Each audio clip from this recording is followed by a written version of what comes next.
Thank you very much to Professor Bashtel and Professor Ossola for the very, very kind invitation and organization of a whole day dealing with an issue that preoccupied me for years. I would like to give you at the beginning only the framework of my discussion, and then I shall speak about spatial text. My discussion today will deal with some form of music, but that is part of a project which is based also on my lectures at the Collège de France, which was published and mentioned earlier, in which I would like to point out the importance of the verbal, performed text of the Bible or of prayer, which means that more than a contemplation of a certain form of the text or a mental performance, meaning reading, in traditional Judaism, what was more important was the verbal performance. Meaning we are using the term studying Torah, but the term study doesn't mean a mental performance, but much more a discussion, which means that by shifting from the visual to the verbal, maybe we have another phenomenology of Judaism. Not a religion of the book, but a religion of the verbal performance of the book. That is quite obvious in the case of reading the Torah, which means loud reading, and not just mental absorption of the content. That is also the case of the study of the Talmud, which is always loud. And that's also the case of prayer, which is never mental prayer, but always verbal performance, loud verbal performance, which seems to me to point to another vision than the contemplative, meditative approach to what is important. It's much more how do you pronounce together, how a certain form of atmosphere is created by people performing together a text rather than sitting and reading or contemplating. So that is the general framework. In my opinion, at least in Rabbinic Judaism, maybe earlier, it's not just the book which is important, but the way in which the book was performed. Now, one way to discuss it is to look to the role of music, because performance was never done without a certain form of melody. There is actually a melody in which the Talmud is read. I mean, you perform it, but you perform it in a certain form of psalmody. So music is part of a certain way of verbal performance. This musical aspect has to do with some form of mnemotechnics, how to remember easier by having a certain melody while you are performing loudly. For sure, the prayer has a certain form of melody. So music is one dimension of the verbal performance, which is done either for aesthetical, not so important, or for mnemotechnic aspects. But by attempting to emphasize the verbal, we must take in consideration also the musical aspect of this performance. Today, I would like to deal with one tradition dealing with musical performance. But this tradition should be also understood in the context of two events, if you like. One initiated by Professor Ossola some years ago at Accademia dei Lincei on dealing with memory. So then I started to read a little bit about memory, and today that's one of the results of this conference there, which is maybe chapter 3 in a book on Jewish memory. And the other aspect is related to Professor Wachtel, who just published a translation of the book on memory and faith of the Marranos. So I don't know if you've seen the book, the English version, which was just published here. So I'm also contributing something modest to the idea of memory. Now, let me start with a short discussion of ancient Judaism. In ancient Judaism, we can find an important idea, which was not discussed for the time being, about the continuous singing and praising of the angels.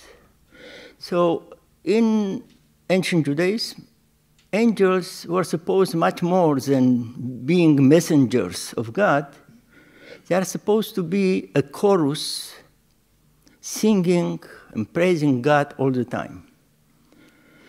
That is found also in ancient Christianity, but it is much more developed in ancient Judaism, and that's a whole topic which I believe we can write a whole book about the angelic chorus, even angelic orchestra, even an angelic conductor, and how it is done. That's a topic which seems to me to be fascinating.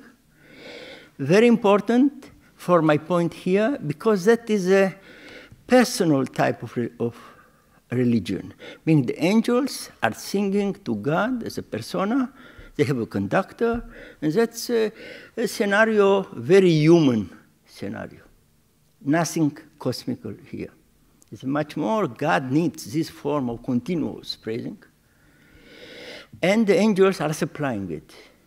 We are also joining from time to time by prayer, but it is supposed to be continuous on high, not only 3 times a day while praying, but it's supposed to be all the time. God needs this form of continuous chorus.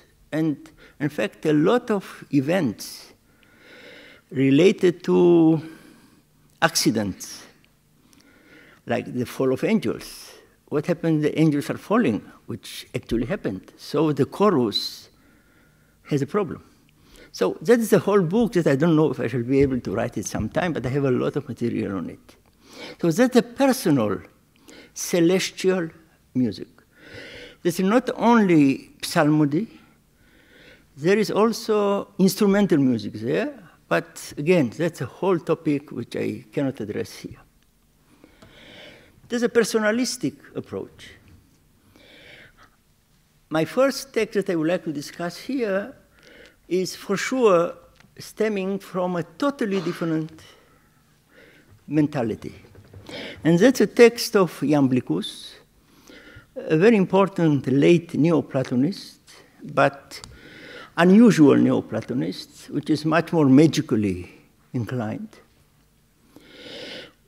And the Iamblichus is actually maybe bringing together, maybe expressing an earlier vision, which can be described as follows. We have Plato's vision of anamnesis, which means the soul remembers what the ideas, not music, on high, while it is here. That is philosophy, to return and to remember. But without music, to my best knowledge. And another tradition, which is maybe earlier than Plato, which is the Pythagorean tradition, speaking about the music of the spheres. Now,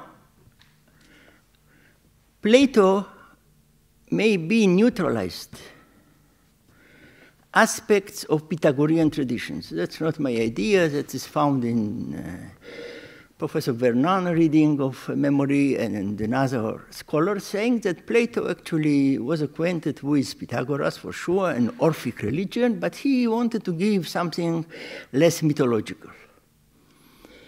So what we have in Iamblichus, who is a Neoplatonist, but also a Neo-Pythagorean vision, he is bringing together two existing traditions, which maybe were separated, maybe they were together earlier. Which means that the music of the spheres is part of the harmony of the human soul.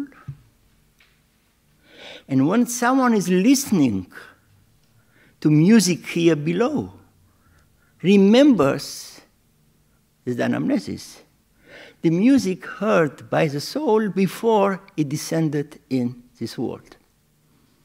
So in Iamblichus, this combination of cosmic music with anamnesis is obvious. For many reasons, I don't believe that Iamblichus is the first. And that's less important now to deal with if he's really the first or not, because there are in Plutarchus, there are some hints which maybe indicate the existence of a synthesis earlier than Iamblichus. But what is important here, that's a cosmic religiosity. Nothing like a personal God, no angels, but a natural affinity between the human soul and the cosmos. And that's why, after the fall of the soul in the body, by listening to music, the soul is able to return to the initial, pre-existential moment in which the soul listened to the cosmic music. I would like to emphasize the cosmic music. So we have two different religious visions. One, the Jewish one, with the chorus and the personal deity, and the human participation in the celestial music on the one side. And on the other side, we have the cosmic religiosity of Pythagoras and Plato, and then Iamblichus, which is for sure independent on Jewish sources and vice versa. What is important from my point of view is the fact that in Kabbalah we can find a combination of the two. And I would like to discuss this combination and this tradition and the implications of this combination for understanding Judaism, not only Kabbalah. So, early in the 14th century, we don't know exactly when, apparently in Spain, a Kabbalist, relatively unknown, named Joseph Angelet, not a very original figure, mentions a certain tradition, which I would like to quote and analyze, because here we can see the two traditions together. That is number 2 in the handout. I skip the first text, meaning it's quite obvious for me that the Kabbalists depend on Arabic sources. That's not only the text I brought here, there are a variety of other texts, like Ikhwan al-Safa and other eclectic doxographical Arabic sources, where you can see the transition from a Iamblichus type of synthesis toward the Middle Ages. So I don't claim that the Kabbalists were here original. On the contrary, what is interesting in the Kabbalistic text is the attempt to bring together two different forms of religions. So Joseph Angelet, capitalizing on some form of Arabic sources, and not directly on Iamblichus, which was relatively unknown in the Middle Ages, is saying as follows, and you have translated text in French. And when someone wants to arise to the Torah in prayer, meaning, Excuse-moi. Non, c'est le numéro 3, là. Oui. Ah, c'est c'est 3. Numéro 3. It's number 3, excuse me. So, when someone wants to rise to the Torah in prayer, meaning the topic is obviously Jewish. How do you arise? Meaning, how do you perform prayer and Torah? So that is his problem. What is the meaning of reading, performing, or the Hebrew text arising? So that is the pretext of bringing the Iamblichus type of tradition, in order that the Holy Spirit will dwell upon her, upon the soul. This is the idea. Reading the Torah or praying is basically a technique for bringing down the divine presence on someone. So the question is, and what is to arouse? And here starts the part which is, in my opinion, the reverberation of Iamblichus. And when the player played and the Spirit was upon him, that's a biblical verse, because the soul is derived from above. So that's the Platonic story. The soul has a pre-existence, and given the fact that pre-existed, it had some form of harmony or knowledge. So it's derived from above, from the bundle of life, that's a biblical term, and she is accustomed with the melodies and with songs of the servant angels. Have melodies, which is, in my opinion, the harmony of Plato, Pythagoras. On the other side, the servant angels, which is the Jewish tradition. Here you can see two traditions brought together without distinguishing between them, and the song of the spheres. You can see how, in the Middle Ages, the Greek Hellenistic tradition is combined with the ancient Jewish tradition. But now, when she, the soul, is within the body, and she listens to melodies, meaning melodies here below, then she takes pleasure and delight, as she was accustomed when she was cleaving to its root, meaning that is a technique for return to the source. Music is not just an aesthetic experience, it's much more a mystical experience, in which we have here two ideals. One ideal is to bring down, the other ideal is to return to the source. So that's not a very systematic way of writing. That's, in fact, a conflict.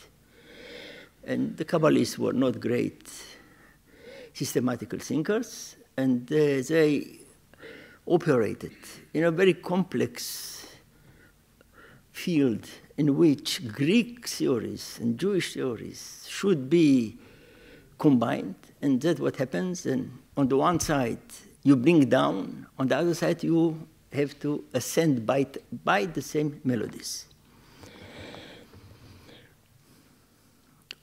Cleaving to the source, to the delight of the voice of the sphere. So here you can see Pythagoras in a very strong way, but you can see also Plato with the idea of the memory. And out of the pleasure and enjoyment, she merits the Spirit of God to dwell upon her. And it happened in her first root, as it happened in the first root. Meaning that's a return to the origin. So I shall use here a term to which I shall return later on. That is a nostalgia of the origins. Music is creating this form of nostalgia, inducing a certain feeling that the soul was pre-existing, and listening in the paradisical situation, when the soul was part of its root, then the music of the spheres was available, and the music of the angels was available. And that is related not to a mental experience, and not just a verbal performance, but to a melodical performance. So here, for sure, there is a verbal aspect, Torah and prayer, but there must be also some form of melodical performance. So here we can see two traditions which are, in my opinion, quite obvious in its elements, combined in a rather, I would say, primitive form, without attempting to harmonize between them. Because you can see you bring down, you ascend, exactly in the same text, without attempting to reflect on the conflict between bringing God here below or ascending to the source, which conflict, in my opinion. Now, here we can see, in fact, to anticipate a little bit, not a messianic eschatology, but there's a personal eschatology. Is the soul alone, returning to its source, nothing like history? That is the basic experience described in this text. Now, Angelet, as I mentioned, was for sure not an original Kabbalist. He is, how to put it in comparison to other great Kabbalists, for sure eclectical, attempting to illustrate a variety of ideas by using earlier texts, and that seems to me to be the case also here. But the importance of this non-original Kabbalist is that it became the source of a Kabbalistic tradition. Almost all the other Kabbalists dealing with it are quoting in one way or another this text, which was basically unknown but to one Kabbalist, and then from that other Kabbalist, Angelet was quoted. Meaning, I would like not to enter now in the whole history of the quotation of this text. I have, for the time being, something like 10 cases of using this text in a variety of places. At Spain, you can find it in the Ottoman Empire, you can find it in Safed, you can find it in Italy, in Mantua, and then in Modena, and then it's a lot of Kabbalists who were very, very fond of this tradition. Which means that we have here the birth of a tradition with Angelet, a tradition which explains now the basic experience in Judaism, Torah and prayer, by using some form of Pythagoreanism, maybe Orphism, via a certain form of Platonic interpretation with Anamnesis, to remember what happened in the pre-existence of the soul on high. So one example is found in Aaron Bracha of Modena, an early 17th century Kabbalist, also not very original, but widespread text. And there you can see a variant, basically, not very original too. He copied it from another Kabbalist, which I didn't bring here, named Merim Gabbai, early 16th century in the Ottoman Empire, who copied Angelet. And via Im Gabbai, which was a book, was immediately printed and then disseminated. Also, Aaron Bracha of Modena knew about Angelet. So here we have, there is a palace on high that is hidden. It's some barrier then in comparison to Angelet, and it is not opened but by means of the melody. And the soul is taking pleasure from the melody because it is accustomed to melodies, the song of the servant angels and the song of the spheres. You can see verbatim quotations. And when she is in the body and listens to melodies, she is taking pleasure as she is accustomed when she was cleaving to her root. And after her great joy, she merits that the Spirit of God will dwell according to her behavior en route. You can see how some 400 years after Angelet, you find the same story with small variants.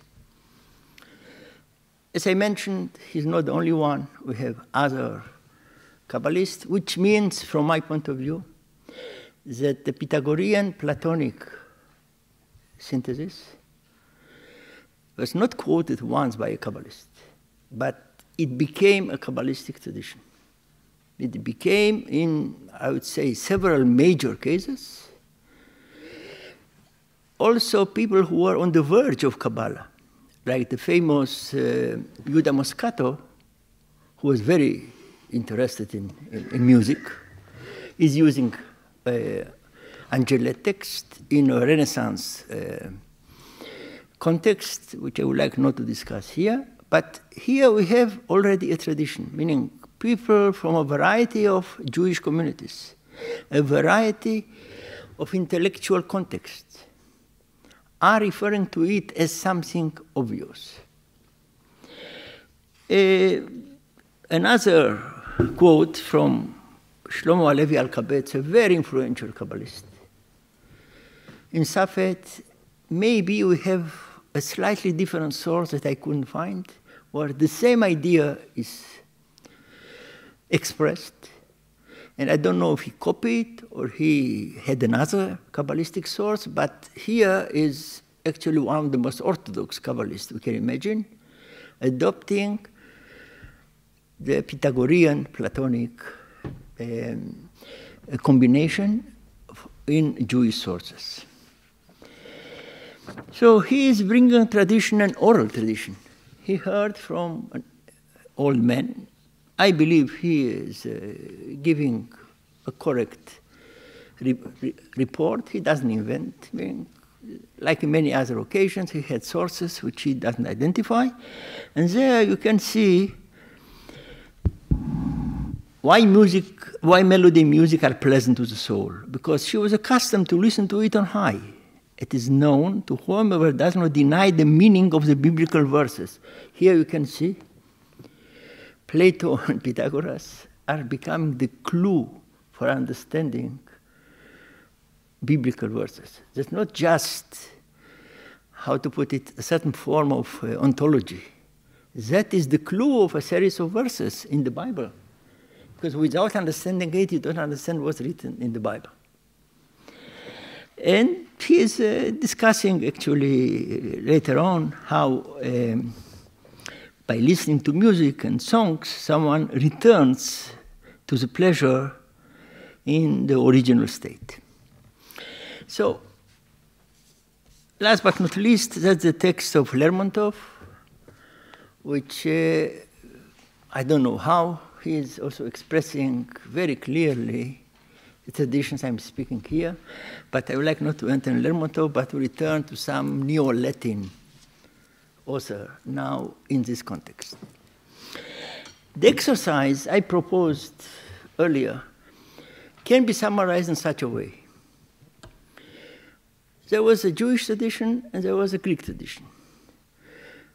Kabbalists who were very, very orthodox could easily adopt a Greek tradition, knowing or not knowing what the source is, and transform, in fact, the practice of Judaism, meaning studying the Torah and prayer, with melodies, on the basis of the Pythagorean Platonic tradition, which involves, in a very clear way, the idea of anamnesis, meaning what is the real experience of someone? To return to the source, return of the soul to the source, which is anamnesis, what I called musical anamnesis. Which means originality is not so important here. What is much more important is the possibility of appropriation, of learning from sources, which I believe are Arabic sources, ultimately Greek and Hellenistic sources, to learn, adopt, adapt, and change. That is, to a great extent, the history of Judaism.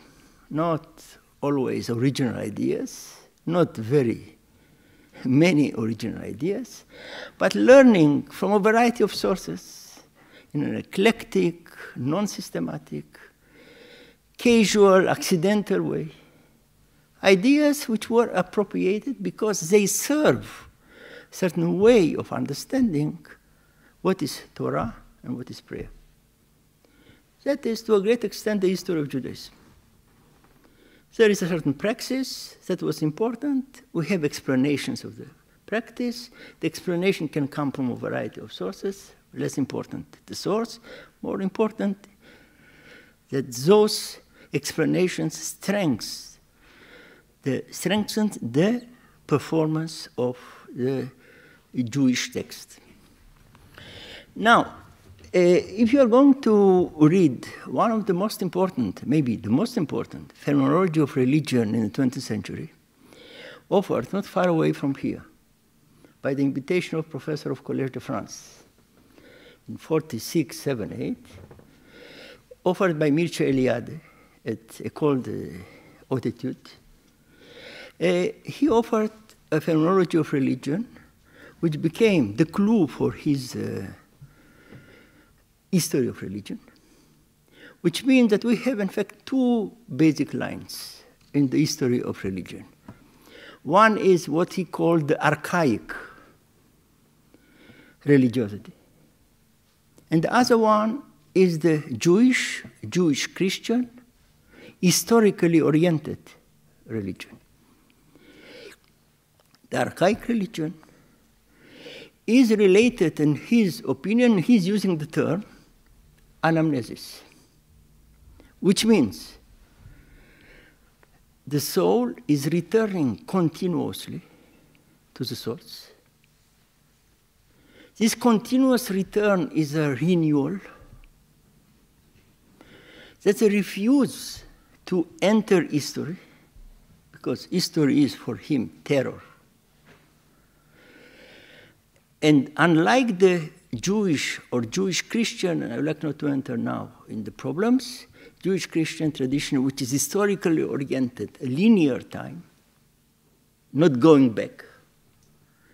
We have, in fact, the two religions, in fact. And he insists since 46, 7, 8, especially 49, when he published The Myth of Eternal Return, he insisted on it all the time, that in fact, those two lines differ dramatically. And what he attempted to do is to say, look, we must return to what I believe he thought is the original religion, the archaic, anti-historical or ahistorical religion, which is the religion of the archaic man, peasant, etc. His basic assumption is that there is one line in the Jewish Christian tradition, which is the non-circular, non-anamnetic, no return to the source, but going to the end, toward the end, all the time. So what I attempted to do here is to show that, in fact, it is misleading to attempt to describe Judaism, in my opinion, any other religion which developed for a long period, by using strong phenomenologies, as if that's impossible for those people to learn and change, and created a dichotomy between what is an original, and he believes that Plato, Eliade, is writing very openly. Plato is not the beginning of a line.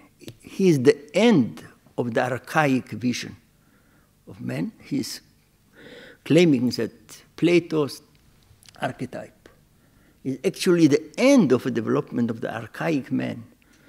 And he only formulated a certain ontology, which was forgotten, in my opinion, in his opinion.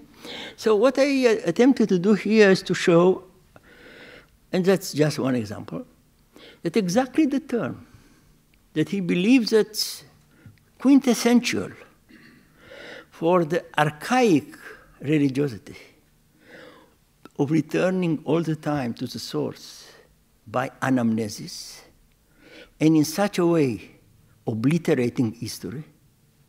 That is the meaning for him. When you return to the source, you forget about history. You don't participate in history. You escape history. That's a nostalgia for the paradise.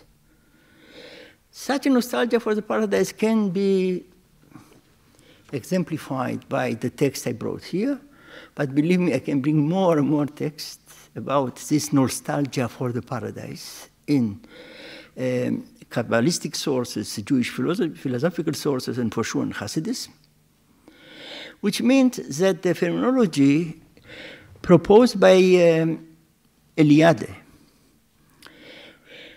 as to existence of two strongly, starkly different lines collapses when you start to study texts and the variety of expressions in Judaism. I believe that's also the case in Christianity. Lermontov is just one example, but there are also other examples. That also in Christianity you can find this anamnesis. So that is an example for a need to return to another phenomenology of religion, which is first more historical, more variegated, speaking much more about interactions, and not divide almost in a Manichaean way between two forms of religion which existed, but in fact also were in a constant struggle. I would like not to enter in this theory, but he's using very strong terms, terror of history. We're speaking about strong terms, meaning the two traditions are actually in constant conflict. The archaic man that he discovered is for him forgotten, suppressed by the Jewish Christian modern tradition, which is historical oriented and attempting to obliterate the archaic religion. Such a Manichaean, dualistic approach to the study of religion seems to me to be more a philosophical exercise done in abstracto, without using actually texts from the traditions. When you return to those texts, you can see that the situation is much more complex, in my opinion, much more interesting. And what I proposed by using this text on anamnesis is to show that despite the wide impact of the phenomenology as formulated by Eliade and widespread in many, many, many books, hard to even to count the numbers of the books which accepted something like that, a more modest phenomenology, which is based on eclecticism, synthesis, accidental encounters, will provide a more practical, in my opinion, better refined understanding of the tradition. If his theory about the archaic man ever existed, it's a story which I cannot enter here. But for sure I can tell you that Kabbalists were using this form of musical anamnesis in order to return to this nostalgia of the paradise, which became for him very, very important for his time of religion, that is as Kabbalistic as it is archaic. And by supplying those examples, and in my opinion also others, in which music is not involved, you can have anamnesis only without music, by just studying the Torah, because according to Jewish texts, the Torah was studied before the soul descended here below. And just by studying Torah, not without music, you can return to the paradisical existence. That is, in my opinion, a basic vision in Rabbinic Judaism. And to a great extent, questions, I believe, invalidates the phenomenology of religion as practiced by, I would say, a long series of scholars of religion. And if this example will serve questioning this very strong dualistic approach, it is more than enough for me. Thank you very much.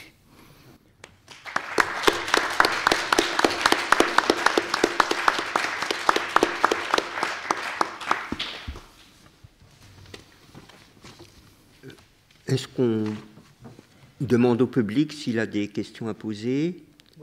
Oh non, oui. Je crois que cet exposé, si si important et si riche, avec aussi une position de méthode très claire qui fera évidemment méditer d'abord et discuter après, mériterait en effet une petite discussion, après quoi nous pouvons faire une pause. Je voudrais souligner que certains textes qui ont été lus en anglais, vous les avez en français dans l'exemplaire, d'autres n'ont pas été lus, mais contribuent à la thèse que Moshe Idel vient de nous poser, qui met en discussion toute une partie de l'histoire de l'historiographie. Et je crois que c'est aussi sur ce point qu'on pourrait aborder quelques thèmes parmi ceux qui ont été évoqués d'une manière si aiguë et si brillante par Moshe Idel, que je remercie beaucoup. Mais d'abord, Nathan. Je réitère mes remerciements que j'avais dit au début, après cet exposé qui nous laisse justement tout songeur en suivant les suggestions que Moshe nous a justement indiquées. Et je crois que en ce qui concerne les questions, l'une de celles qui me viennent à l'esprit, c'est on redemande encore quelques compléments concernant ce conflit entre les deux orientations des deux modèles, si je peux dire, types de religion. Alors, l'archaïque et celle qui est orientée vers l'histoire. Alors là, c'est tellement fondamental que il y a des encyclopédies inépuisables qui n'épuiseront pas justement le sujet, mais quelques commentaires supplémentaires, par exemple. I cannot enter here in a long history of how Eliade arrived to this dualism. In fact, it has to do with books written in French in the 30s here in Paris, published by Goethner, and that they arrived to Romania. Eliade wrote some reviews on them. I shall give you one example. And that's the way in which it emerged. So the important example is that you may know that at the beginning of the century, of the previous century, people found some text in Elephantine, in some Israelite text in Aramaic, which were polytheistic. That was a big discovery, and scholars wrote books, one of them written in Paris, about the polytheistic Jews in 4th century before Common Era, in which we have two alternatives. One, polytheistic Jews, the other one, the monotheistic Jews, in Palestine versus Elephantine in Egypt. Eliade read such one of those books, and wrote a review in Romanian, quoting his sources, for sure. This is a review.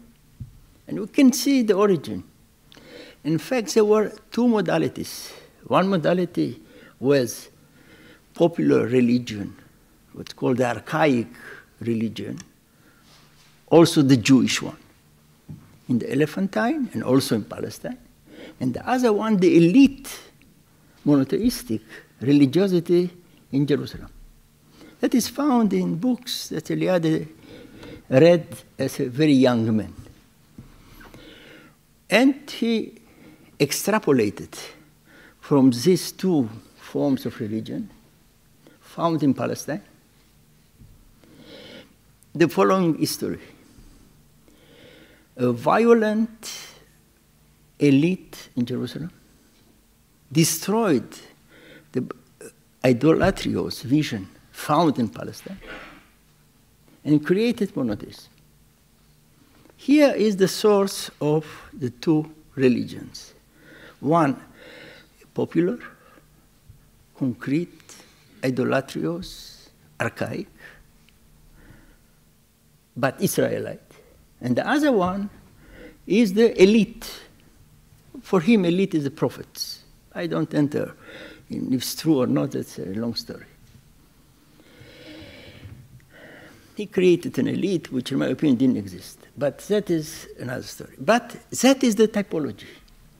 After he found this typology, he included also Hindu peasants and Romanian ones, and he developed these two lines into a phenomenology which became actually Iliad.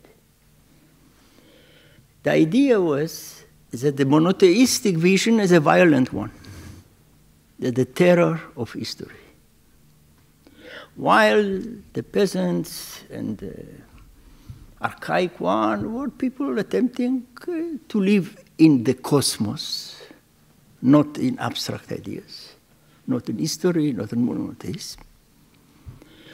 And that's the history which can be traced, in my opinion, very easy if you read his reviews of books, where you have dates, you know exactly what book he used, what passages in a certain book he found that's important. And you can see how the phenomenology of religion we are using today starts from some Orientalistic books published by Goettner, not far away from here, reviewed by Eliade, and then developed more and more and more, up to 47, when he started to review the books in 36, 7. 48, 9, he published The Myth of the Return, which became actually the articulation of those two modalities. He returned to it almost eternally in his writings, but never modified it. And in a book I hope to finish sometime, I shall show exactly how the phases of his phenomenology can be founded. Since I am not interested in strong phenomenologies, but in much more reading text, I see very easy to reject something like that. Because the Jews remained the monotheistic, fanatic, violent elite in Palestine up to his day. He's using the same terms to describe the Jews in Romania. Exactly the same terms as if the Jews in Palestine remained unchangeable for 2 millennia. So that's a very strong phenomenology, which can be easily traced and also can be demolished by using those examples and many other examples dealing exactly with what he believes it is characteristic of the archaic man, the anamnesis, the return to the source all the time and the refuse to enter history. That he entered history more than many other scholars of religion, that is another story. Un grand merci. Moi aussi, je voulais poser une question. C'est plutôt une curiosité, puisque cet après-midi, je citerai un exemple parallèle de Jean de la Croix. Dans l'exemplier, au numéro 5, donc Shlomo Alkabetz, voilà. Dans la partie B, il y a toute une, comment dirais-je, une phénoménologie de comportement des âmes qui vont aimer cela. Alors, il y a des âmes qui s'endorment. Hein. Il y a d'autres qui vont s'endormir puisqu'ils sont séparés ou concentrés leur âme afin d'écouter le chant. Donc la concentration la plus intense porterait une espèce d'état léthargique. Alors ma question est la suivante. D'abord, je suis très ignorant, donc je ne sais pas exactement d'où elle était originaire, et s'il y a d'autres textes qui pourraient, comme évidemment Jean de la Croix participe à une sorte de tradition de converse dont il avait à l'esprit tout le, je dirais, l'héritage. Et je voulais savoir s'il y a d'autres textes et comment les interpréter, c'est-à-dire que le maximum de concentration met dans une sorte d'état de suspension et de léthargie. Yes, that's not a very original aspect of alphabets. The idea of concentration and liturgy is found in earlier sources, in Abulafia, and that alphabets knew, but also many others. And the similarity between John of the Cross, one way to answer is very easy to say. Some scholars claim that he was a crypto-Kabbalist or had some sources of Kabbalah. And there are books about it, and I am very skeptical about it. Teresa d'Avila and he were of maybe vague Jewish origin, and people attempt to explain this by assuming that Kabbalah was known like today to everyone. That seems to me to be an easy but incorrect answer. The answer seems to me to be is they have common sources in Spain. Alphabet was born in Spain. He left as a child, basically, or maybe immediately after the expulsion from Spain, but he has good Spanish Jewish sources. Which means that we are speaking about, how to put it, a Spanish background, which I would like with this occasion to offer a certain phenomenology, very stark, I'm sorry, that up to certain century you have in Spain Muslim mysticism, almost no Jewish mysticism, and then we have Kabbalah, but Muslims disappeared, Imam Arabi left, etc. With the expulsion from Spain, the Kabbalists disappeared, by Christian mysticism emerged. In my opinion, we have these common sources. That's why I started by claiming the Kabbalists for sure had Arabic sources. There's no doubt about it. There cannot be a doubt about it. So that explanation will hold also for John of the Cross.